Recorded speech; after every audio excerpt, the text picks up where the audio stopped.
अब guys start करते हैं क्वेश्चन नाइन्थ। क्वेश्चन नाइन्थ क्या कह रहा है?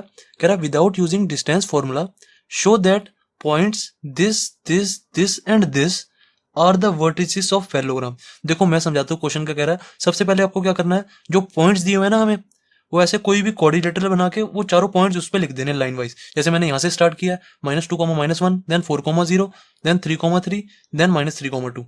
आप कहीं से भी स्टार्ट कर सकते हो। मैंने जैसे यहाँ से स्टार्ट किया ना, आप यहाँ से भी स्टार्ट कर सकते हो, पर लिखना फिर लाइन वाइज ही है ऐसे करके। ओके, तो कह रहा है, जो आपने कोऑर्डिनेटर बनाया ना, कह रहा है जो ये मतलब ये फिगर बनाई है आपने, इसको पैरेललोग्राम प्रूव कर दो। इन शॉर्ट में ये कह रहा है हमें क्वेश्चन में, कह रहा है बस डिस्टेंस फार्मूला का यूज मत करना। तो मैंने कहा यार फिर कैसे करें, सोचते हैं। मैंने सोचा पैरेललोग्राम की ना एक प्रॉपर्टी होती है। पैरेललोग्राम की प्रॉपर्टी क्या होती है कि उसकी जो अपोजिट साइड्स होती है ना, मतलब कि ये वाली साइड और ये वाली साइड और ये वाली साइड और ये वाली साइड पैरेलल होती है। मतलब A B parallel C D होता है and A D parallel B C होता है। मैं यहाँ पे लिख देता हूँ property of parallelogram.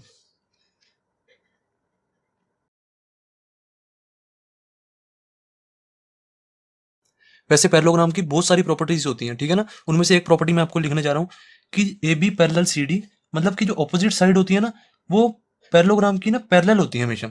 A B parallel C D and A D parallel B C, ये एक प्रॉपर्टी है पैरेललोग्राम की। अगर हमें इस फिगर को पैरेललोग्राम कहना है तो हमें क्या करना पड़ेगा, ए बी को पैरेलल करना पड़ेगा सी डी के एंड ए डी को पैरेलल करना पड़ेगा बी सी के। ठीक है, अगर हमारा ये दोनों कंडीशन ट्रू प्रूव हो जाए ना, तो हम इस फिगर को कह देंगे कि ये पैरेललोग्राम है। ठीक है, तो मैंने सोचा यार ये कैसे प्रूव करूं कि ए बी पैरेलल है सी डी के, जो ए बी वाली लाइन है वो पैरेलल है सी डी के, ये कैसे प्रूव करूं। एंड ये भी कैसे प्रूव करूं यार, ए डी पैरेलल है बी सी के। मैंने एकदम से दिमाग से सोचा, मैंने सोचा कि एक हमारी प्रॉपर्टी होती है पैरेलल पैरेलल लाइंस की। पैरेलल लाइंस की हमारी क्या प्रॉपर्टी होती है, अगर कोई भी दो लाइन पैरेलल है, कोई भी अगर दो लाइन पैरेलल है, तो उनके स्लोप इक्वल होते हैं, m1 is equal to m2 होते हैं। जैसे इसका स्लोप अगर m1 है, इसका स्लोप अगर m2 है, तो इन दोनों के स्लोप इक्वल होंगे, m1 is equal to m2, जब भी दो लाइन पैरेलल होती है। मैंने आपको बताया था। तो मैंने सोचा अगर मैं ए बी का स्लोप निकालूं और सी डी का स्लोप निकालूं, दोनों इक्वल आ रहे हैं तो दोनों लाइन पैरेलल है। ऐसे ही मैं अगर ए डी का स्लोप निकालूं और बी सी का स्लोप निकालूं, अगर इसका स्लोप और इसका स्लोप भी इक्वल आ रहा है तो ये दोनों भी पैरेलल है। अगर ये हमारा प्रूव हो जाए तो ये हमारी फिगर जो है पैरेललोग्राम हो जाएगी। तो देखते हैं, अब इसको सॉल्व करते हैं। सबसे पहले स्लोप ऑफ ए बी निकालते हैं। स्लोप ऑफ ए बी, वही फॉर्मूला लगाएंगे, y2 माइनस y1 अपॉन में x2 माइनस x1। अब y2 क्या हो जाएगा, किसी को भी x1 y1, किसी को भी x2 y2 ले लो। जैसे मैं आपको ना हर बार वैसे लिख के दिखा देता हूँ, आप ना भी लिखो ना तो भी चल जाता है। x2 y2 क्या हो जाएगा, देखो y2 क्या है हमारा 0, माइनस y1 क्या है हमारा -1 है, अपॉन में x2 क्या है हमारा 4, माइनस x1 क्या है हमारा -2। तो इज इक्वल टू कितना आ जाएगा, 0 माइनस -1 तो 0 + 1 हो जाएगा, तो ऊपर तो 1 आ गया हमारा। अपॉन में नीचे क्या आ जाएगा 4 + 2 कितना होता है 6। तो हमारा स्लोप ऑफ ए बी क्या आ गया 1/6 आ गया। मैंने कहा चलो ठीक है। देन अब निकालते हैं स्लोप ऑफ डी सी निकाल देते हैं। स्लोप ऑफ डी सी कह लो या सी डी कह लो, एक ही बात है। Slope of C D is equal to वही यही वाला सेम फॉर्मूला लगा दो। क्या लिखेंगे अब इसको, अब एक काम करो, अब इसको x1 y1 मान लो, x1 y1 x1 y1 और इसको x2 y2 मान लो। बार बार चेंज करते जाया करो। अब ये भी कर सकते हो, इसको x1 y1 ले लो और इसको x2 y2 ले लो, कोई दिक्कत वाली बात नहीं, आंसर हमेशा सेम ही आता है। जो हमारा फाइनल आंसर होता है ना वो सेम ही रहता है। तो स्लोप ऑफ सी डी क्या हो जाएगा, y2 माइनस y1, y2 क्या है हमारा 3, y1 क्या है हमारा 2, अपॉन में x2 क्या है हमारा 3, माइनस x1 क्या है हमारा -3। तो कितना आ गया 3 - 2 होता है हमारा 1, अपॉन में 3 -3 ये भी हमारा 1/6 आ गया। तो देखो स्लोप ऑफ ए बी हमारा 1/6 है, स्लोप ऑफ सी डी हमारा 1/6 है। अब देखो दोनों के स्लोप इक्वल है, ए बी का भी स्लोप इक्वल है और सी डी का भी स्लोप इक्वल है। तो हमारी लाइन पैरेलल नहीं हुई, A B parallel C D हुई। यहाँ पे लिखो here slope of A B is equal to slope of C D, hence A B parallel C D. सही है। अब ऐसे ही इन दोनों के स्लोप निकालते हैं, ए डी और बी सी के। स्लोप ऑफ ए डी, अब इसको हमने x1 y1 ले लिया, किसी को भी x1 y1 ले लो, और किसी को भी x2 y2 ले लो। जैसे इसको x1 y1 रखा हुआ ना मैंने, तो इसको x2 y2 कर देता हूँ। सही है। अब स्लोप ऑफ AD निकाल रहे हैं तो क्या आ जाएगा, यही वाला फॉर्मूला यूज करेंगे। y2 क्या है हमारा 2 माइनस y1 क्या है हमारा -1 अपॉन में x2 माइनस x1। x2 क्या है हमारा -3, x1 क्या है हमारा -2। तो कितना आ जाएगा 2 + 1 3 हो जाएगा, minus minus 1 minus minus plus होता है ना, तो 2 + 1 3 हो गया। अपॉन में नीचे क्या हो जाएगा -3 + 2, तो -3 + 2 क्या हो जाएगा -1 हो जाएगा। तो इसका स्लोप क्या आ गया -3 आ गया। 3 अपॉन में -1 तो ये -3 बन गया ना एक तरह से, तो इसका स्लोप आ गया -3। मैंने कहा चलो ठीक है। मैंने कहा इसी तरीके से स्लोप ऑफ BC निकाल देते हैं। Slope of BC is equal to क्या आएगा, x1 y1, किसी को भी x1 y1 ले लो, किसी को भी x2 y2 ले लो। इसको मैं x1 y1 कर देता हूँ, किसी को भी कुछ भी कर सकते हो। क्या आ जाएगा, यही वाला फॉर्मूला यूज करो। y2 माइनस y1, y2 क्या हमारा 0 माइनस y1 क्या हमारा 3 अपॉन में x2 क्या हमारा 4 माइनस x1 क्या हमारा 3 इज इक्वल टू कितना आ गया -3 अपॉन में 4 - 3 कितना होता है 1।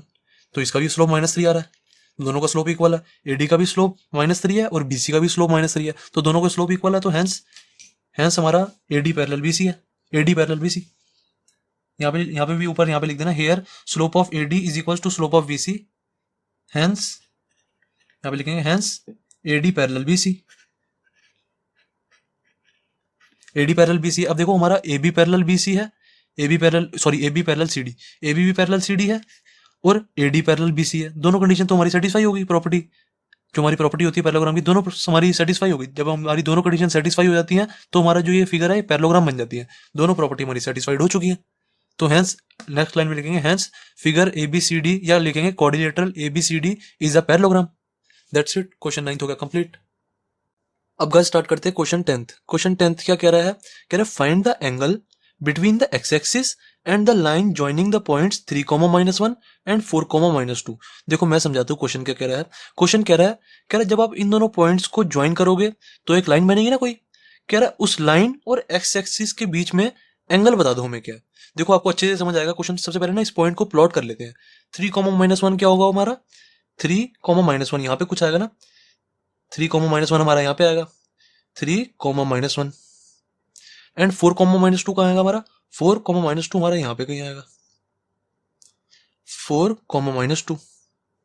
कह रहा जब आप इन दोनों पॉइंट्स को ज्वाइन करोगे, ऐसे इसको ज्वाइन कर लेते हैं हम और थोड़ा आगे भी बढ़ा देते हैं ताकि एक्स एक्सिस से थोड़ा एंगल बना ले। कह रहे हैं ये लाइन और एक्स एक्सिस के बीच में जो एंगल बन रहा है ना वो बता दो। देखो एक्स एक्सिस और ये वाली लाइन के बीच में कितने एंगल बन रहे होंगे, देखो कितने सारे बन रहे होंगे। एक तो देखो एक्स एक्सिस और इस लाइन के बीच में ये वाला एंगल बन रहा है एक तो, ठीक है। एक ये वाला एंगल बन रहा है, एक हमारा ये वाला एंगल भी बन रहा है, सही है। एक हमारा, कई बच्चे कहेंगे सर एक्स एक्सिस और इस लाइन के बीच में ये वाला एंगल भी बन रहा है, सही बात है। और कई बच्चे कहेंगे सर एक्स एक्सिस और इस लाइन के बीच में ये वाला एंगल भी बन रहा है, कहेंगे ना, बिल्कुल सारी सही बात है, कहना भी चाहिए। पर देखो मेन एंगल जो बन रहे हैं ना हमारे दो ही एंगल बन रहे हैं। कैसे, देखो ये वाला एंगल और ये वाला एंगल तो इक्वल है ना, ये वाला एंगल और ये वाला एंगल तो इक्वल है क्योंकि वर्टिकली ऑपोजिट एंगल है। ऐसे ही ये वाला एंगल और ये वाला एंगल इक्वल है, ये भी वर्टिकली ऑपोजिट एंगल है। तो बेसिकली हमारे मेन दो ही एंगल बन रहे हैं। अब चाहे कह लो ये वाला एंगल, आप चाहे कह लो ये वाला और ये वाला एंगल, ठीक है, किसी को भी कुछ कह सकते हो। तो मैं सोच रहा हूँ कि ये वाला एंगल और ये वाला एंगल बन रहे हैं, ठीक है।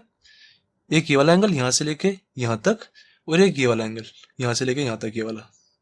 ओके, किसी को भी कुछ भी नाम दे दो। जैसे मैं इसको नाम दे देता हूँ थीटा, इसको नाम दे देता हूँ फाई, इस वाले एंगल को फाई नाम दे देता हूँ। किसी को भी कुछ भी नाम दे सकते हो। तो मुझे अगर ये दोनों एंगल मिल जाए ना तो मेरा angle between the x axis and the line आ जाएगा, ठीक है। ये दोनों एंगल मिल जाए, बाकी ये दोनों एंगल तो इसके इन दोनों के इक्वल ही है ना। तो मेरा मेन मोटिव रहेगा थीटा और फाई एंगल ये दोनों निकल जाए। इसको रब करके थोड़ा साफ साफ लिख देता हूँ ताकि सबको अच्छे से समझ आ जाए।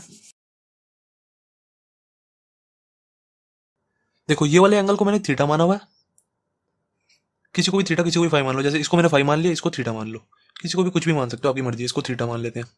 अब मुझे ये दोनों एंगल मिल जाए तो मेरा क्वेश्चन खत्म हो जाएगा। बस एंगल बिटवीन द लाइंस आ जाएगा, एक्स एक्सिस और इस वाली लाइन के बीच का एंगल आ जाएगा। तो मैंने सोचा यार कैसे निकालूं एंगल।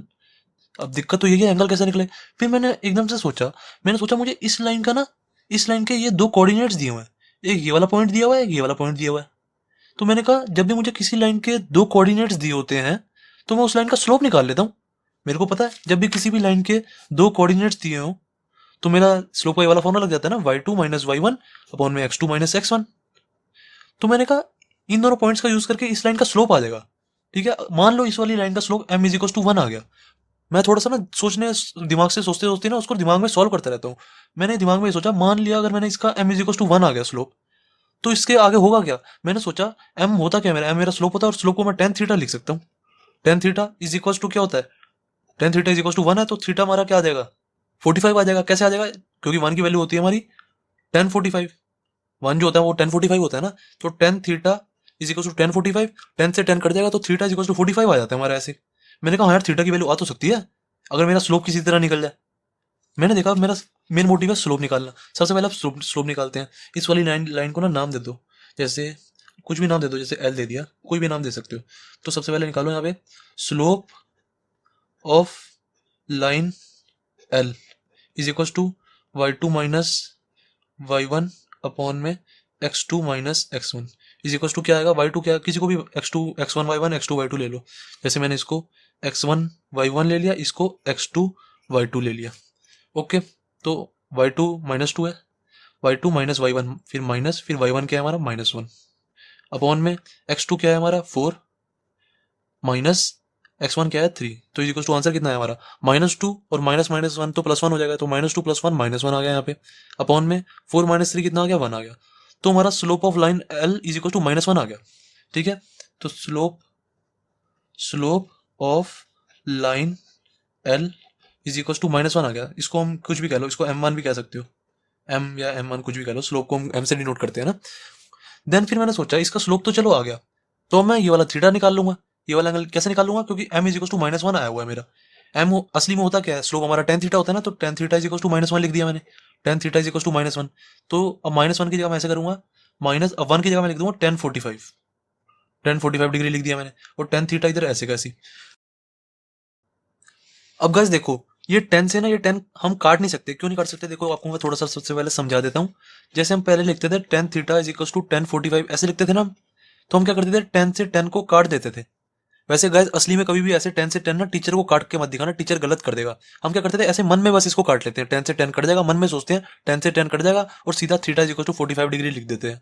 ऐसे करते हैं, ऐसे तो हमारा हो जाता है। पर देखो ऐसे 10 से 10 तो हमारा कट गया देखो, पर असली में देखो अब यहाँ पे हमारा देखो क्या है, tan theta is equal to -10 45 degree है, जैसे ऐसे मान लो ऐसे है, तो यहाँ पे 10 है और यहाँ पे -10 है। ये ऐसे कभी भी नहीं करता, जब सेम सेम होते हैं ना तब करता है। तो यहाँ पे 10 है और यहाँ पे -10 है, तो हमें क्या करना पड़ेगा, इस -10 को ना +10 में कन्वर्ट करना पड़ेगा। मतलब यहाँ पे किसी तरह ऐसे लाना पड़ेगा, tan theta is equal to 10 और यहाँ पे कुछ एंगल यहाँ पे ऐसे, फिर हम ऐसे 10 से 10 को ऐसे काट सकते हैं। ठीक है, थीटा इज इक्वल टू जो ये वाला एंगल होगा ना ये आ जाएगा। ओके, तो हमारा थीटा निकल जाएगा। तो अब हमें यही चीज का यहाँ पे यूज करना है। मैंने देखा यहाँ पे -10 45 डिग्री है, अब इसको मैं कैसे बनाऊं और क्या बनाऊं। मैंने सोचा मैं इसका ऐसे लिख सकता हूँ, देखो इसको मैं ऐसे लिख सकता हूँ, 10 180 -45 ऐसे लिख सकता हूँ। बताऊँ जब हम इसको सॉल्व करेंगे तो यही तो आएगा। देखो ना ऐसे समझो, हमारे कोऑर्डिनेट्स होते हैं 1 2 3 और 4। जिसने ट्रिग्नोमेट्रिक फंक्शंस पढ़े हुए हैं ना चैप्टर 3, वो तो ये कंसेप्ट बिल्कुल इजीली कर लेगा। ओके, तो देखते हैं। मैंने आपको क्या बताया, 10 180 माइनस थीटा, मैं इसको इस -10 45 डिग्री को ना ये लिख सकता हूँ। ऐसा क्यों लिख सकता हूँ, देखो जब मैं इस चीज को सॉल्व करूंगा ना, इस चीज को सॉल्व करूंगा तो मेरा -10 45 डिग्री आएगा। देखो कैसे, 180 मेरा होता क्या है, जब हम यहाँ से चलते हैं तो ये जो चीज है ना ये मेरी 180 होती है। अब 180 में से मैं कुछ माइनस करूंगा तो मेरा ये जो एंगल है यहाँ पे लाई कर रहा है सेकंड क्वाड्रेंट में। सेकंड क्वाड्रेंट में लाई कर रहा है, सेकंड क्वाड्रेंट में साइन और कोसेक प्लस के होते हैं, सिर्फ साइन और कोसेक प्लस के होते हैं, बाकी सब माइनस का होता है। तो टेन क्या होगा हमारा माइनस होगा ना, तो इज इक्वल टू सबसे पहले तो यहाँ पे माइनस का साइन लगा दो। ठीक है, अब देखो 10 180 माइनस थीटा है, एक तरह से इसको समझो थीटा है। अब जब भी 180 होता है तो 10 का 10 ही रहता है। अगर यहाँ पे 90 डिग्री होता है ना 90 डिग्री, तो 10 का कॉट बन जाता। अब 180 है तो 10 का 10 ही रहेगा, तो 10 180 माइनस थीटा क्या हो जाएगा, 10 थीटा, 10 45 डिग्री। ठीक है, देखो यही चीज तो आंसर आ गया हमारा -10 45 डिग्री। इससे हमारा यही आंसर दोबारा आ गया। तो मैं -10 45 डिग्री इसको ये लिख सकता हूँ ना। अब कई बच्चे कहेंगे सर आप ऐसे भी तो लिख सकते हो, 10 90 प्लस 45 डिग्री ऐसे लिख सकते हो। कई बच्चे कहेंगे सर ऐसे हम नहीं लिख सकते। क्यों नहीं लिख सकते, जो हमारा 90 डिग्री होता है ना वो 10 का कॉट बना देगा इसको। देखो असली में तो हमारा 90 प्लस 45 यहीं पे लाई करेगा सेकंड क्वाड्रेंट में, पर इसको जो ये 90 डिग्री है ना 10 का कॉट बना देगा। 10 90 plus theta is equal to cot theta होता है ना हमारा, इसको हमारा कॉट थीटा बना देगा, कॉट 45 डिग्री बना देगा। ठीक है, और यहाँ पे इस वाले सेकंड क्वाड्रेंट में माइनस का साइन आ जाएगा यहाँ पे, क्योंकि 10 सॉरी साइन और कोसेक प्लस के होते हैं, बाकी सब माइनस के होते हैं। तो यहाँ पे 10 है तो यहाँ पे माइनस का साइन लग जाएगा। समझो, बस आप इतना समझो, ये जो -10 45 डिग्री है ना इसको हम ऐसे लिख सकते हैं, सिर्फ और सिर्फ ऐसे लिखेंगे। अगर हम 90 में लिखेंगे ना 90 में, तो हमारा 10 का कॉट बन जाता है। इस चीज को समझने के लिए गाइस आपको ट्रिग्नोमेट्रिक रेशियोज चैप्टर 3 अच्छे से आना चाहिए। प्लीज उसको पहले अच्छे से कर लेना, फिर ये चैप्टर स्टार्ट करना, ठीक है। तो इस चीज को मैं ऐसे लिख देता हूँ, इज इक्वल टू 10 180 माइनस 45 लिख सकता हूँ ना, ये चीज मैंने अभी आपको बताया। तो tan theta is equal to ये आ गया 10 180 माइनस 45। तो देखो 10 से मैं 10 काट दूंगा तो थीटा मेरा क्या आ गया, theta is equal to 180 minus 45 degree आ गया। 180 माइनस 45 होता क्या है हमारा, 135 होता है। 135 डिग्री, ये मेरा आंसर आ गया। एंड फाइव हमारा क्या आ जाएगा, देखो थीटा ये वाला एंगल थीटा, तो हमारा आ गया 135 ये वाला थीटा। और फाइव क्या आ जाएगा, फाइव 180 में से 135 को माइनस कर देंगे, क्योंकि ये एक तरह से हमारी ऐसे चल रही है ना। ये वाला एंगल हमारा कितना आ गया है, 135 डिग्री आ गया है। तो ये वाला कितना आ जाएगा, 180 में से ये वाला जो पूरा एंगल होता है, ये पूरा एंगल 180 डिग्री होता है ना। 180 में से मैं 135 को माइनस कर दूंगा तो ये मेरा ये वाला एंगल आ जाएगा 180 minus 35, 135 sorry, 180 minus 135 is equal to 45 degree आ गया। तो फाइव हमारा आ गया 45 डिग्री। ओके, यहाँ पे लिख देंगे फाइव इज इक्वल टू क्या है, 180 माइनस थीटा। तो कितना आ गया, 180 minus 135 is equal to 45 degrees. Five is equal to कितना आ गया हमारा, 45 डिग्रीज। वैसे गाइस मैंने अभी बुक में आंसर देखा है, बुक में आंसर सिर्फ इन्होंने theta is equal to 135 degree तक ही दिया हुआ है, मतलब इन्होंने सिर्फ ये वाला एंगल ही निकाला है। तो हमने तो ज्यादा कर दिया, हमने ये वाला एंगल भी निकाल दिया। ओके, तो ज्यादा करने की कोई दिक्कत नहीं है, कम नहीं करना कभी भी। एंड गाइज हम इस क्वेश्चन को ना एक दूसरे मेथड से भी कर सकते हैं, वो वाला मेथड भी मैं आपको बता देता हूँ। देखो गाइज हमारा क्वेश्चन में क्या कह रहा था, find the angle between x axis और इस लाइन के बीच का हमने एंगल निकालना था, यही करना था ना। तो हमें एक फॉर्मूला नहीं पता एंगल बिटवीन टू लाइंस का, मैंने आपको बेसिक्स वाली वीडियो में बताया था। एंगल बिटवीन टू लाइंस, इसका हमें फॉर्मूला पता है, क्या होता है, tan theta is equal to M2 minus M1 upon में 1 प्लस M2 M1। ये हमें फॉर्मूला नहीं पता एंगल बिटवीन टू लाइंस का। जब भी दो लाइन इंटरसेक्ट हो रही होती हैं, उनके बीच का एंगल निकालने का फॉर्मूला होता है ये। अब देखो कई बच्चे कहेंगे सर यहाँ पे तो दो लाइन है ही नहीं, यहाँ पे तो एक ही लाइन है। पर असली में देखो तो हमें एक्स एक्सिस और इस लाइन के बीच में एंगल निकालना है। तो एक्स एक्सिस को भी तो हम एक लाइन मान लेते हैं, एक्स एक्सिस को हम एक लाइन नहीं मान सकते, बिल्कुल मान सकते हैं। एक्स एक्सिस एक लाइन होगी और ऐसे ये एक लाइन होगी। अब इन दोनों के बीच में मुझे एंगल निकालना है, ये मेरी एक्स एक्सिस होगी, ये मेरी लाइन एल होगी, ठीक है। ये एक्स एक्सिस और ये लाइन के बीच में मुझे एंगल निकालना है, तो ये दो लाइंस ही होगी ना एक तरह से। तो एंगल बिटवीन टू लाइंस निकाल देंगे हम। बस अब एक चीज याद रख लेना, जो ये वाला फॉर्मूला होता है ना एंगल बिटवीन टू लाइंस का, ये मैंने आपको बात पहले भी बताई हुई है। जो एंगल बिटवीन टू लाइंस का ये फॉर्मूला होता है, इसमें जो ये थीटा निकलता है ना, ये जो एंगल निकलता है, वो इन दोनों में से जो छोटा एंगल होता है ना, वो वाला निकलता है हमेशा। या तो ये वाला निकलेगा या तो ये वाला निकलेगा, कोई भी एंगल निकल सकता है, पर जो भी इन दोनों में से छोटा एंगल होता है ना, हमेशा वही एंगल निकलता है। अब देखो हमें देखने से ही पता लग रहा है ये वाला एंगल छोटा है, ये वाला एंगल छोटा है ना, तो यही वाला एंगल निकलेगा इससे, इस वाले फॉर्मूले से। तो आप चाहो तो इसको टेन थीटा को अपने आप टेन फाइव कर सकते हो, क्योंकि हमने यहाँ पे फाइव लिखा हुआ है ना। ओके, यहाँ पे थीटा कर दो या फाइव कर दो, एक ही बात है। इसलिए मैं गाइस आपको कभी भी ना फॉर्मूला रटवाता नहीं हूँ, फॉर्मूले ना टाइम टू टाइम चेंज होते रहते हैं। अब देखो यहाँ पे मैंने आपको बताया हुआ है कि जो भी ये वाला फॉर्मूला यूज करेगा ना, जो भी ये वाला फॉर्मूला यूज करेगा, उसमें जो ये वाला एंगल निकलता है वो हमेशा छोटे वाला एंगल निकलता है। अब यहाँ पे हमने छोटे वाले एंगल को फाइव लिखा हुआ है ना, तो यहाँ पे भी फाइव लिख सकते हैं, ठीक है। तो ten five is equals to हमारा क्या हो गया formula, M2 minus M1 upon में 1 प्लस M2 M1, ये वाला फॉर्मूला बन गया हमारा। अब यहाँ पे M2 M1 की वैल्यू डालो, बस क्वेश्चन खत्म हो जाएगा हमारा, मतलब हमारा एंगल निकल जाएगा, ये वाला एंगल निकल जाएगा।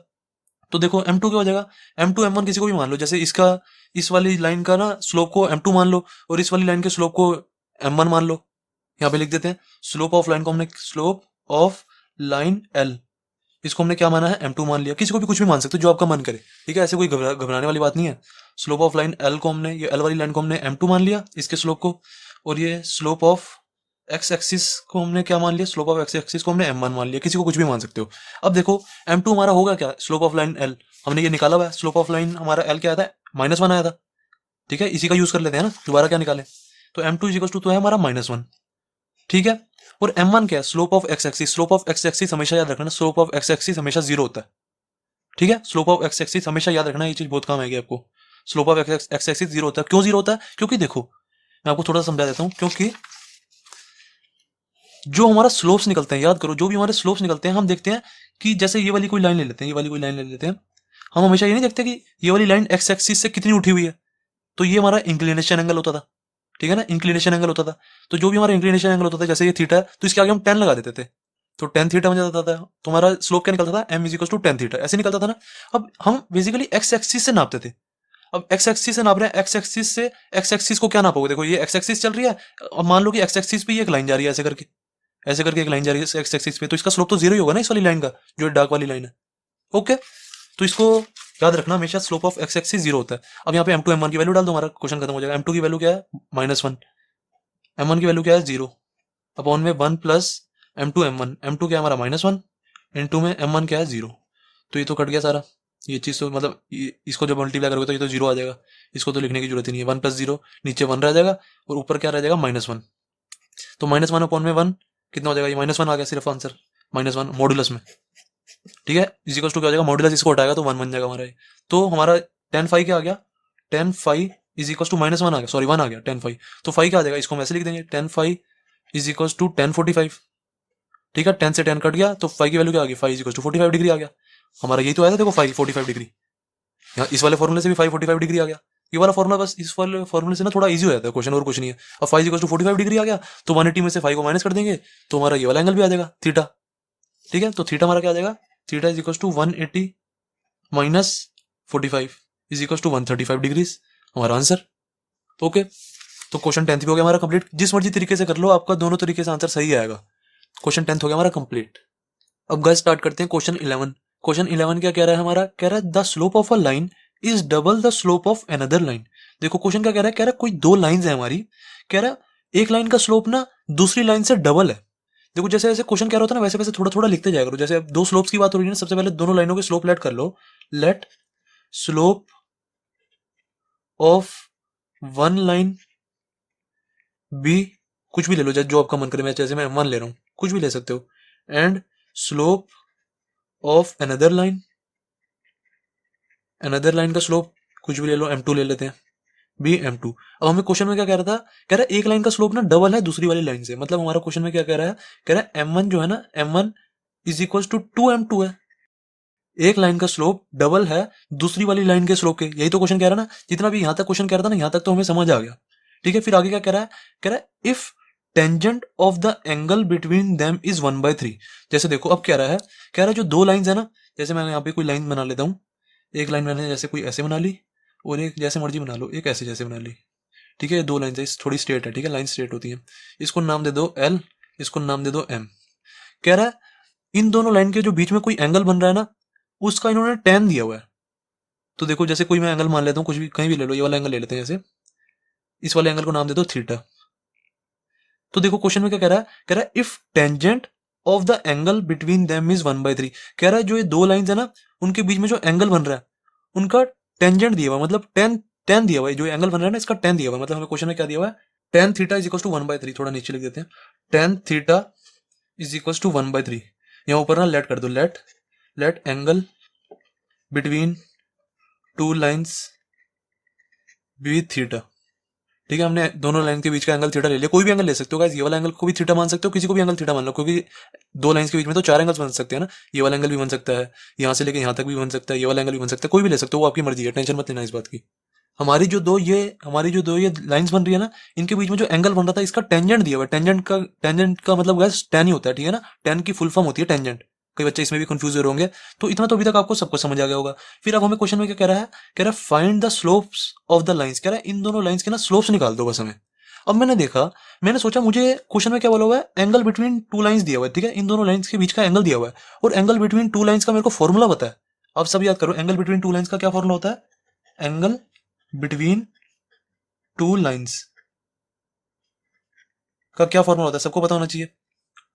tan theta is equal to M2 minus M1 upon में 1 प्लस M2 M1, और ये सारा मॉड्यूलस में होता है, ठीक है। ये हमारा एंगल बिटवीन टू लाइंस का फॉर्मूला होता है। अब मैंने यही फॉर्मूला क्यों लगाया, क्योंकि देखो मैंने दिमाग से सोचा, मैंने सोचा क्वेश्चन में कह रहा है एंगल बिटवीन टू लाइंस, मतलब क्वेश्चन में एंगल बिटवीन टू लाइंस की बात हो रही है। देखो टू लाइंस के बीच के एंगल की बात हो रही है ना, जब भी क्वेश्चन में एंगल बिटवीन टू लाइंस की बात हो रही होती है ना, तो सबसे पहले मेरे दिमाग में ये वाला फॉर्मूला स्ट्राइक करता है जो एंगल बिटवीन टू लाइंस का है। तो मैंने ये वाला फॉर्मूला लिख दिया। अब मैंने सोचा मुझे क्वेश्चन में कह रहे हैं ये दोनों स्लोप्स निकालने के लिए, मतलब मुझे M2 M1 की वैल्यू निकालने के लिए कह रहे हैं। जैसे इसका स्लोप हम M2 मान लेते हैं, ठीक है, इसका स्लोप हम M2 मान लेते हैं, और इसका स्लोप हम M1 मान लेते हैं। किसी का भी स्लोप किसी को भी कुछ भी मान सकते हो। तो हमें M2 और M1 निकालने की बात कर रहे हैं, और हमें क्वेश्चन में मैंने देखा, क्वेश्चन में मुझे tan थीटा दिया हुआ है, tan थीटा की वैल्यू 1/3 दी हुई है, तो मतलब मुझे इस चीज की वैल्यू दी हुई है और मुझे M2 M1 निकालने के लिए कह रहे हैं। तो मैंने कहा चलो क्वेश्चन करते हैं, स्टार्ट करते हैं। मैंने सोचा सबसे पहले tan थीटा की जगह 1/3 लिख लेता हूँ। tan थीटा की जगह 1/3 लिखा मैंने, इज इक्वल टू ये चीज अभी ऐसे कैसी रहती, M2 माइनस M1 अपॉन में 1 प्लस M2 M1। अब फिर मैंने थोड़ा सा और दिमाग लगाया, मैंने सोचा कि मुझे M1 is equal to 2M2 दिया हुआ है, तो m1 की जगह 2m2 लिख देता हूँ मैं यहाँ पे, तो कोई दिक्कत होगी बताओ? नहीं होगी। 1/3 is equals to m2 minus, यहाँ पे m1 की जगह 2m2 लिख रहा हूँ, 2m2 अपॉन में 1 प्लस m2, m1 की जगह फिर 2m2 लिख देते हैं, 2m2। सही है। अब गाइस देखो हमारा ना बार बार यहाँ पे m2 आ रहा है, तो मैं क्या करता हूँ m2 की जगह ना x लिख देता हूँ, या कुछ भी लिख दो x y z, थोड़ा थोड़ा ना इजी हो जाता है। देखो क्योंकि ना ऐसे थोड़ी दिक्कत हो रही है, यहाँ पे m2 आ रहा है, फिर यहाँ पे 2 से मल्टीप्लाई हो रहा है, फिर दोबारा m2 आ रहा है, तो थोड़ा दिक्कत होती है। हमारा ना माइंड जल्दी ग्रैब करता है जब हमने x y z ऐसा कुछ लिखा हो। तो जब देखो मैं इसकी जगह x y z या कुछ भी लिख दूंगा ना, तो थोड़ा ईजी लगेगा आपको। इसकी जगह जैसे मैं ऐसे लिख देता हूँ 1/3 is equals to x minus 2x, देखो थोड़ा ईजी लगा ना। देन 1 प्लस x इंटू में 2x, तो थोड़ा देखो मुझे इजी लग रहा है, और कुछ नहीं है, मेरे को थोड़ा सॉल्व करना इजी हो जाएगा। ऐसे ना थोड़ी कंफ्यूजन हो जाती है कई बार, बार बार m2 लिखा हो, फिर यहाँ पे 2 भी आ रहा हो। देन अब इसको थोड़ा सॉल्व करते हैं, तो क्या आ जाएगा, x माइनस 2x क्या होता है हमारा, माइनस एक्स हो जाएगा ये। देन अपॉन में 1 plus x into x, x square हो जाएगा, और आगे 2 आ जाएगा, मतलब 1 प्लस 2x स्क्वायर हो जाएगा ये। बाकी जो मॉड्यूलस चल रहा है वो ऐसे का ऐसे। ओके, अब हम यहाँ से मॉड्यूलस का साइन हटा लेते हैं, क्योंकि तभी तो सॉल्व कर पाएंगे हम इसे। देन क्या लिखते हैं, 1/3 इधर ऐसे कैसी 1/3 इज इक्वल टू, जब हम यहाँ से अब मॉड्यूलस का साइन हटाएंगे, तो मैंने आपको बताया जब भी यहाँ से मॉड्यूलस का साइन हटता है तो यहाँ पे प्लस माइनस का साइन आता है। ऐसा क्यों होता है मैंने आपको बताया था, दोबारा बता दूंगा, अभी टेंशन मत लो। माइनस एक्स अपॉन में 1 प्लस 2x का स्क्वायर, ठीक है, ये मेरा आ गया। अब मैंने आपको यही चीज को मॉड्यूलस की जगह प्लस माइनस, जब हम मॉड्यूलस हटाते हैं तो हमारा प्लस माइनस लगता है। ये चीज मैंने आपको क्वेश्चन 8th का, जब मैंने आपको सेकंड मेथड से सॉल्व कराया था ना, उसके एंड में मैंने आपको यही चीज बताई थी। देखो अब दोबारा बताया था, क्योंकि कई बार कई बच्चे सेकंड मेथड नहीं करते, तो जिसको आता है वो स्किप कर देना, जिसको नहीं आता उसको बता रहा हूँ मैं। देखो वैसे जो हमारा मॉडुलस होता है, जब भी मॉडुलस के अंदर हमारी कांस्टेंट वैल्यू होती है ना, बेसिकली अभी तक आपने क्या सीखा हुआ है, मॉडुलस जो होता है हमारा अंदर की वैल्यू को, नेगेटिव अगर वैल्यू होती है ना तो उसको पॉजिटिव बना देता है, यही सीखा हुआ ना। जैसे यहाँ पे -3 है, इज इक्वल टू क्या कर देगा इसको, जब हम मॉडुलस हटाएंगे तो ये हमारा प्लस का 3 बन जाएगा। ऐसे यही सीखा हमारा, यही सीखा हुआ आपने। जैसे हमारे यहाँ पे -2 होता है, तो इसको नेगेटिव साइन को हटा के +2 कर देगा, यही सीखा हुआ है। ये क्या करता है, मॉडुलस का असली काम क्या होता है, अंदर वाली वैल्यू को, नेगेटिव वैल्यू को ना पॉजिटिव बना देता है। जब ऐसा तब करता है वो, जब अंदर कांस्टेंट वैल्यू होती है, ये चीज याद रख लेना। मॉडुलस ऐसा तब करता है, नेगेटिव वैल्यू को पॉजिटिव तब बनाता है जब अंदर कोई कांस्टेंट वैल्यू होती है। जब अंदर कोई वेरिएबल वैल्यू होती है ना, जैसे अंदर ऐसे इसके x होता है, मॉडुलस के अंदर ऐसे -x होता है, जैसे मान लो मॉडुलस के अंदर -x होता है, फिर इसका हम अगर मॉडुलस का साइन हटाएंगे तो ना प्लस माइनस आता है, क्योंकि x हमारा वेरिएबल है। प्लस माइनस एक्स ऐसे कैसे, एक्स वेरिएबल कैसे, क्योंकि हम एक्स की जगह जगह कोई भी वैल्यू डाल सकते हैं। एक्स इक्वल टू 1 भी हो सकता है, एक्स इक्वल टू 2 भी हो सकता है, एक्स इक्वल टू 3 भी हो सकता है, क्योंकि यहाँ अभी जो हम यहाँ पे लिख रहे हैं, यहाँ पे हमें एक्स की वैल्यू पता नहीं है अभी। जब एंड में पता लगेगी तो अलग बात है, पर अभी जब हम यहाँ पे मॉडुलस के अंदर लिख रहे हैं, हमें एक्स की वैल्यू नहीं पता ना, तो एक्स एक तरह से हमारा वेरिएबल है, एक्स की कोई भी वैल्यू हो सकती है। जब भी हमारा मॉडुलस के अंदर कोई वेरिएबल होता है ना, जब भी हमारा मॉडुलस के अंदर कोई भी वेरिएबल होता है, तो मॉडुलस जब हम हटाते हैं ना, तो प्लस माइनस का साइन आ जाता है उसके आगे, और वो चीज ऐसे कैसी आ जाती है। ऐसे ही अगर मेरा ऐसे होता है 1 माइनस एक्स स्क्वायर मॉडुलस, तो इसको जब मैं मॉडुलस हटाऊंगा तो मेरा क्या हो जाएगा, प्लस माइनस का साइन आ जाएगा और 1 माइनस एक्स स्क्वायर आ जाएगा, क्योंकि ये चीज मेरी पूरी जो है वेरिएबल है, इसमें एक्स की वैल्यू एक्स आ रहा है, एक्स की वैल्यू हमें पता नहीं है। और इसमें ऐसा क्यों नहीं हो रहा था, इसमें सिर्फ ये नेगेटिव वैल्यू को पॉजिटिव बना रहा था, क्योंकि ये कांस्टेंट वैल्यू है, ये कभी भी बदलेगी नहीं। -3 कभी भी बदलेगा, -3 तो -3 ही रहेगा ना, -2 कभी बदलेगा, -2 तो -2 ही रहेगा। ऐसे अगर मॉडुलस -6 होता तो -6 कभी बदलेगा बताओ, -6 तो एक कांस्टेंट वैल्यू है। जब भी कांस्टेंट वैल्यू होती है तो वो उसको नेगेटिव वैल्यू को पॉजिटिव बना देता है, तो क्या हो जाएगा, इसको +6 हो जाएगा। जब भी अंदर वेरिएबल होता है तो प्लस माइनस का साइन आ जाता है, ये चीज याद रख लेना। तो अब देखो इसके अंदर वेरिएबल थे एक्स, इधर भी एक्स है, ये चीज मेरी पूरी वेरिएबल चल रही है, तो इसने क्या किया, मॉडुलस जब हटाया ना तो प्लस माइनस का साइन आ गया। अब इसको हम सॉल्व कर देंगे, सबसे पहले पॉजिटिव साइन लेके सॉल्व कर देंगे, फिर नेगेटिव साइन लेके सॉल्व कर देंगे, एक्स की वैल्यू निकाल देंगे। एक्स की वैल्यू असली में है क्या, m2 है, यहाँ पे गाइस लिख देना, take take m2 as x, क्योंकि हम थोड़ा सा ना अपना थोड़ा इजी करने के लिए m2 x ले रहे हैं, बाद में हम जब x की वैल्यू आ जाएगी ना तो उसको हम m2 दोबारा लिख देंगे। ओके, तो सबसे पहले पॉजिटिव वैल्यू ले लेते हैं, फिर नेगेटिव वैल्यू लेके सॉल्व कर देंगे, दोनों से सॉल्व कर देते हैं, एक साथ ही सॉल्व कर देते हैं, ऐसे करते हैं। सबसे पहले यहाँ पे ले लेते हैं पॉजिटिव वाली value, 1/3 is equal to positive वाली -x अपॉन में 1 + 2x स्क्वायर, ठीक है, पॉजिटिव वाली वैल्यू ले ली, और इधर नेगेटिव वाली भी ले लेते हैं, एक साथ सॉल्व कर देंगे ना। 1/3 is equal to -x upon में 1 + 2x स्क्वायर। ओके, देखो बस मैंने क्या किया, एक बार पॉजिटिव वाली वैल्यू ले लिया, एक बार नेगेटिव वाली वैल्यू ले लिया, ठीक है, एक बार पॉजिटिव एक बार नेगेटिव। अब इन दोनों को सॉल्व कर देंगे, क्या आ जाएगा, पॉजिटिव साइन तो लिखो चाहे ना लिखो एक ही बात है, तो मैं इसको हटा देता हूँ, एक ही बात होती है। देन अब इसको क्रॉस मल्टीप्लाई कर दो तो क्या आ जाएगा, ये चीज ऊपर मल्टीप्लाई कर दो तो आ जाएगा हमारा 1 + 2x square is equal to 3 ऊपर चला जाएगा तो -3x हो जाएगा। सही है, ऐसे ही सबसे पहले इसको सॉल्व कर देते हैं, इसको बाद में कर लेंगे। तो क्या आ जाएगा हमारा 1 + 2x² माइनस 3x इधर जाएगा तो प्लस का 3x इज इक्वल टू 0। ये हमारी एक तरह से इक्वेशन बन गई। इक्वेशन तो सॉल्व करनी आती है ना हमें। इसको थोड़ा सबसे पहले सही तरह लिखते हो 2x² plus 3x plus 1 is equal to 0। अब ये एक हमारी इक्वेशन आ गई। अब ऐसे इसको सॉल्व कर, इस इक्वेशन को सॉल्व कर देंगे, ऐसे इधर से एक इक्वेशन आएगी उसको भी सॉल्व कर देंगे, तुम्हारी x की वैल्यूज आ जाएंगी सारी। इसको क्रॉस मल्टीप्लाई करो तो क्या जाएगा हमारा 1 plus 2x² is equal to, अब देखो ये माइनस माइनस तो इसको तो काट दो ना, माइनस माइनस प्लस ही होता है। देन 3 इधर जाएगा तो ये प्लस का 3x हो जाएगा। देन ये चीज सारी इधर आएगी तो 1 plus 2x² minus 3x is equal to 0। सही है। अब इसको भी थोड़ा सही तरह लिख दो क्योंकि x² वाली टर्म सबसे पहले लिखते हैं हम। x² वाली टर्म सबसे पहले, फिर x वाली टर्म माइनस 3x, फिर कांस्टेंट वाली term plus 1 is equal to 0। अब हमारी एक ये इक्वेशन बन गई, एक ये इक्वेशन बन गई, दोनों को सॉल्व कर देंगे।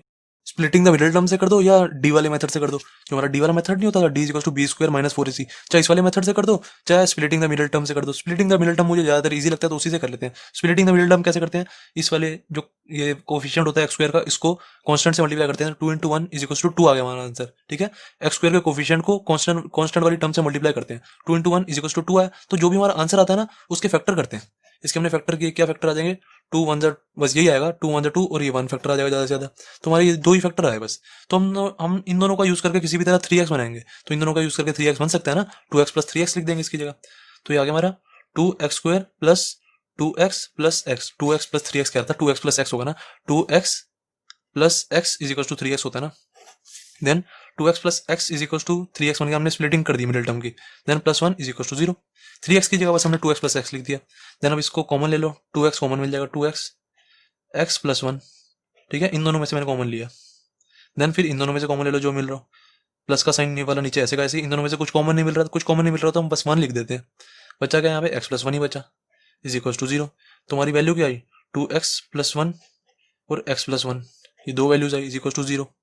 ऐसे अब इसको सॉल्व करो। इसको सॉल्व करेंगे तो इसको हमें माइनस 3x बनाना है। इन दोनों का यूज करके, इन दो फैक्टर्स का यूज करके, देखो कोफिशिएंट तो इधर भी 2 ही है और इधर कांस्टेंट 1 ही है, तो 2 × 1 2 ही आएगा। तो हमने 2 × 1 जब 2 किया, इसके फैक्टर की ये चीज आएगी। तो हमने 2 और 1 का यूज करके माइनस 3x बनाना है, तो माइनस 2x माइनस x लिख दूंगा ना इसको, तो माइनस 3x बन जाएगा। तो याद आएगा हमारा 2x² minus 2x minus x plus 1 is equal to 0। तो इसमें से भी ऐसे कर दो, बस 2x कॉमन ले लो, बचेगा क्या हमारा x 2x कॉमन बचा, x माइनस 1 बचा ना। देन इधर माइनस का साइन ऐसे कैसी। देन इधर कुछ कॉमन नहीं मिल रहा तो 1 ले लेते हैं, और इधर क्या बचेगा, x ऐसे का ऐसे ही और माइनस 1 आ जाएगा यहाँ पे is equal to 0। Then 2x minus 1 आ गया एक हमारा, 2x माइनस 1 और एक x माइनस 1 आ गया इज इक्वल टू 0। अब यहाँ से दोनों सारी जगह से x की वैल्यू निकाल दो। क्या क्या x की वैल्यू आ जाएंगी, x की एक वैल्यू आ जाएगी हमारी x is equal to minus 1/2। ठीक है, इसको मैंने 2x प्लस 1 को इज इक्वल टू 0 रखा तो x is equal to minus 1/2 आ गया ना। एक हमारी वैल्यू ये आ गई, x is equal to minus 1 आ जाएगी। यहाँ से एक और वैल्यू आ जाएगी, x की वैल्यू यहाँ से क्या आ जाएगी, x इज इक्वल टू 1/2 हो जाएगा ये। सही है, और यहाँ से x की वैल्यू क्या आ जाएगी, x इज इक्वल टू 1 आ जाएगा। 4 हमारी x की वैल्यू आ गई। अब एक चीज ध्यान रख लो, जो हमारा x था वो असली में क्या था, m2 था। हमारा x क्या था, असली में m2 था ना, तो यहाँ से x की जगह सारी जगह m2 लिख दो। अब हमारी सारी 4 वैल्यूज आ गई m2 की। m2 is equal to minus 1/2 आया एक, तो एक हमारा m2 क्या है, -1 आया। एक हमारा m2 क्या है, 1/2 आया। एक हमारा m2 क्या है, 1 आया। 4 m2 की वैल्यू आई है। अब हमें क्वेश्चन में क्या कह रहे थे, दोनों लाइंस का स्लोप निकालना है, find the slopes of the lines. दोनों लाइंस का स्लोप निकालना है। तो हमारी एक लाइन के स्लोप तो आ गया, 4 स्लोप आ रहे हैं एक लाइन के। अब इन चारों m2 को हम इस वाले फॉर्मूला में रख देंगे, m1 is equal to 2m2, तो हमारी 4 m1 की वैल्यूज भी आ जाएंगी। तो इस वाले फॉर्मूले में रखते हैं, तो क्या आ जाएगा, हमारा फॉर्मूला क्या है, m1 is equal to 2m2। ये असली में फॉर्मूला नहीं है, मतलब हमें जो कंडीशन दी हुई है वो है, ये कंडीशन है। m1 is equal to 2m2 हमें दिया हुआ है। अब यहाँ से पहला m1 क्या आ जाएगा, m1 इज इक्वल टू, ये वाली जब हम m2 की वैल्यू ये ले रहे हैं, ये वाली ले रहे हैं, तो 2 इंटू में -1/2 होगी। एक तो m1 की वैल्यू, दूसरी क्या हो जाएगी, m1 की value, m1 is equal to 2 into m2, अब हम ये वाला ले रहे हैं, -1 आ गई, 2 इंटू -1। देन इस पे आ जाते हैं, m2 की वैल्यू 1/2 है, इसमें डालो, m1 is equal to 2 into 1/2, एक ये वैल्यू आ गई। Then m1 is equal to ये वाली m2 में डालो तो क्या आ जाएगा, 2 इंटू 1। तो क्या क्या क्या वैल्यूज आ गई, m1 इज इक्वल टू 2 से तो ये 2 कट गया तो -1 बचा यहाँ पे। ठीक है, एक m1 की वैल्यू हमारी ये आ गई। फिर एक और m1 की वैल्यू क्या आ रही है, 2 इंटू -1 -2 -2। देन इधर से देखो ये 2 से 2 कट गया तो एक और m1 की वैल्यू क्या आई, 1। इधर से एक और m1 की वैल्यू क्या आई, 2। तो 4 हमारे m2 आ रहे हैं, 4 हमारे m1 आ रहे हैं। तो ये बस इसको आप चाहे एक साथ लिखना है एक साथ लिख दो, चाहे ऐसे ही छोड़ दो, बिल्कुल सही आंसर है ये।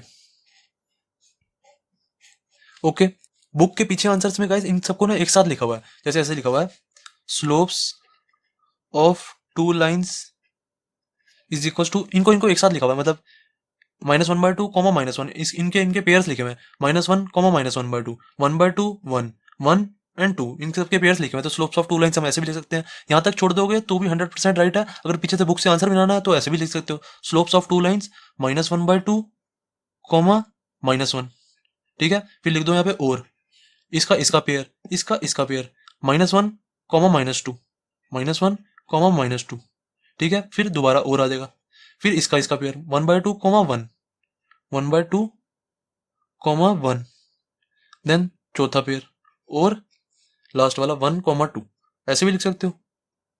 यहां तक छोड़ दोगे तो भी 100% राइट आंसर। ओके, तो क्वेश्चन 11 हो गया हमारा कंप्लीट। अब गाइस स्टार्ट करते हैं क्वेश्चन 12। क्वेश्चन 12 क्या कह रहा है, कह रहा है a line passes through x1 y1 and h k। कह रहा है कोई एक लाइन है, कोई भी हम लाइन बना देते हैं। कह रहा है ये जो लाइन है ना, ये दो पॉइंट से पास कर रही है। एक पॉइंट है x1 y1, जैसे यहाँ पे मैं x1 y1 ले लेता हूँ, x1 y1, एक पॉइंट मैंने ये ले लिया और दूसरा कोई पॉइंट यहाँ पे ले लेते हैं h k। कह रहा है जो ये लाइन है ना, ये इन दो पॉइंट से पास कर रही है, x1 y1 and h k। फिर कह रहा है if slope of a line is m। अब इस लाइन का हमें स्लोप भी दे रहा है, m इसका स्लोप दे रहा है। कह रहा है show that k minus y1 is equal to m h minus x1। अब देखो क्वेश्चन देखते ही आप सब घबरा जाओगे, यार ये क्या प्रूव करने के लिए कह रहा है, ऐसे कैसे हम प्रूव कर देंगे। कभी भी डरा मत करो, जो दिमाग में आता है ना, जो एकदम से स्ट्राइक होता है क्वेश्चन पढ़ते ही, उसको ना करना स्टार्ट किया करो। अब मैंने देखा क्वेश्चन में क्या कह रहा है, स्लोप की बात कर रहा है, स्लोप ऑफ अ लाइन, तो मैंने कहा स्लोप निकाल देता हूँ। बाद में ये चीज ना बाद में सोचते हैं कि क्वेश्चन होगा या नहीं होगा, सबसे पहले जो क्वेश्चन कह रहा होता है ना उसको करना स्टार्ट किया करो। मैंने देखा स्लोप ऑफ अ लाइन कह रहा है ना, तो स्लोप ऑफ अ लाइन निकाल देते हैं। अब स्लोप ऑफ अ लाइन क्या होता है, जब भी हमें दो कोऑर्डिनेट्स दिए होते हैं किसी भी लाइन के, जब भी हमें दो कोऑर्डिनेट्स दिए होते हैं, तो स्लोप ऑफ अ लाइन क्या होता है, सबको पता है। Slope of a line is equal to क्या है, y2 माइनस y1 अपॉन में x2 माइनस x1। सही है। अब किसी भी पॉइंट को y2 माइनस, किसी भी पॉइंट को x1 y1 ले लो, किसी भी पॉइंट को x2 y2 ले लो, मर्जी। अब देखो x1 y1 तो ये दिया ही हुआ है, इसको x2 y2 ले लेते हैं, x2 y2, क्योंकि x1 y1 तो ये दिया ही हुआ है, तो फिर इसको दोबारा x1 y1 क्या लिखें। सही है। अब इसको मैंने x2 y2 मान लिया, अब इसको यहाँ पे डालो तो स्लोप ऑफ अ लाइन आ जाएगा। उसके बाद कुछ सोचेंगे कि क्वेश्चन हो रहा है या नहीं हो रहा हमारा, ठीक है। जो क्वेश्चन कह रहा होता है उसको किया करो। अब y2 क्या है हमारा, k है। Slope of a line, slope of a line हमें दिया हुआ है m, तो m इज इक्वल टू हम लिख देते हैं y2 क्या है हमारा k, माइनस y1 क्या है हमारा, y1 तो y1 ही है ना, देन h, x2 हमारा h है, माइनस x1 क्या है हमारा x1 ही है। सही है। अब हमारा स्लोप निकल गया। अब मैंने देखा जो मुझे ये दे रहा था ना प्रूव करने के लिए, मैंने देखा ये दे रहा है k minus y1 is equal to m into में h माइनस x1। मैंने कहा यार ये तो मेरा बन तो गया, अगर मैं h माइनस x1 को यहाँ ऊपर से मल्टीप्लाई करा दूंगा तो मेरा क्वेश्चन ही खत्म हो गया। देखो इस चीज को मैं ऊपर मल्टीप्लाई करा देता हूँ, मैंने देखा इसको ऐसे करा देता हूँ, देखो m इंटू में h minus x1 is equal to k minus y1, ऐसे कैसी। सही है। तो ये चीज मेरी बन तो गई देखो,